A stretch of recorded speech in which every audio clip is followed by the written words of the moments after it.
Healthy ആയിട്ടുള്ള ഒരു ബോളാണിന്ന് തയ്യാറാക്കുന്നത്. ഹെൽത്തി ബോളാണിന്ന് അമ്മ ശ്രുതികളിൽ തയ്യാറാക്കുന്നത് കേട്ടോ. എണ്ണയെള്ളുണ്ടാന്നൊക്കെ വിളിക്കാം. എള്ളാണ് മെയിനായിട്ടുള്ള ഇൻഗ്രീഡിയൻറ്റ്. വേറെ കുറച്ച് സംഭവങ്ങളും കൂടെ ചേർത്തിട്ടുണ്ട്.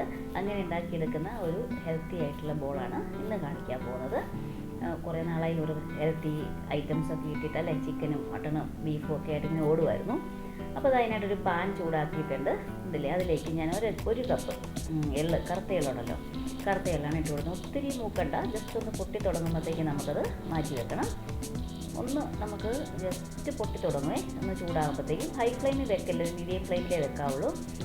അപ്പോൾ അത് പൊട്ടി തുടങ്ങിയിട്ടുണ്ട്. അപ്പോൾ അതിലേക്ക് ഇപ്പം ഞാൻ ചേർക്കുന്നത് ഒരു 1/4 കപ്പ് വെള്ള എള്ളാണ്, വെളുത്ത എള്ള്. ഇതിൻ്റെ മുഴുവൻ വേണ്ട, നമുക്ക് 1/2 കപ്പ് മതി. ബാക്കി നമുക്ക് ഉരുട്ടിയെടുക്കുമ്പം നമുക്കൊന്ന് അതിൽ പുരട്ടിയെടുക്കാനും ഒക്കെ ആയിട്ട് വേണ്ടിയിട്ടാണ് കേട്ടോ. 1/4 കപ്പ് നമ്മൾ എടുത്തിട്ടുണ്ട്, അതിൽ 1/2 കപ്പ് മതി. അതും നമ്മൾ മാറ്റി വെച്ചു. ഇനി വേണ്ടത് തേങ്ങ, ഒരു 1/2 കപ്പ് തേങ്ങ മതി. അതൊന്ന് മൂപ്പിച്ചെടുക്കണം. അത് മൂപ്പിച്ചെടുക്കുന്നത് ചീത്തയാവാതിരിക്കാൻ വേണ്ടിയിട്ടാണ് കേട്ടോ. ബോൾ എത്ര നാൾ വേണേലും ഇരുന്നോളും. ഈ ബോൾ ഉണ്ടാക്കി വെച്ച് കഴിഞ്ഞാൽ എത്ര നാൾ വേണേലും ഇരുന്നോളും. അപ്പോൾ അത് മൂപ്പിച്ചെടുത്ത് മാറ്റി വെച്ചിട്ടുണ്ട്. ശർക്കര പാനിയാണ് ഇത്. ശരിക്കും 1/2 കിലോ ശർക്കരയാണ്.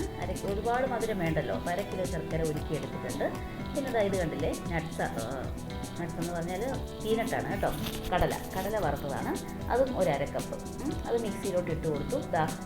വറുത്ത് വെച്ചിരിക്കുന്ന എള്ള്, പീനട്ട് വറുത്തതാണ്. വേണമെങ്കിൽ പച്ചക്കടലയെ മേടിക്കുന്നതെങ്കിൽ വറുത്തെടുക്കുക. അതിൻ്റെ തൊലിയൊക്കെ കളഞ്ഞതാണ്. അപ്പോൾ അത് മിക്സിയിലിട്ട് കൊടുത്തു. 1/2 കപ്പായിരുന്നു. പിന്നെ 1 കപ്പ് എള്ള് വറുത്തത് അതിലിട്ട് കൊടുത്തു. പിന്നെ ഇതിൻ്റെ വെള്ള എള്ളിൻ്റെ മുഴുവൻ ചേർത്തിട്ടില്ല, ഒരു 1/4 കപ്പ് മാറ്റി വെച്ചിട്ടുണ്ട്. 1/2 കപ്പ് ഇട്ട് കൊടുത്തു. പിന്നെ നമ്മൾ വറുത്ത് വെച്ചിരിക്കുന്ന തേങ്ങയും ഇതെല്ലാം കൂടെ കൂടിയൊന്ന് നമ്മൾ പൊടിച്ചെടുക്കുവാണ്. നമുക്ക് ഉരുട്ടണ്ടേ, അതിന് വേണ്ടിയിട്ടാണ്. ഇത് കണ്ടില്ലേ, പൊടിച്ചെടുത്തിട്ടുണ്ട്. ഇതിലേക്ക് നമ്മൾ ഉരുക്കി വെച്ചിരിക്കുന്ന ശർക്കര പാനിയാണ്.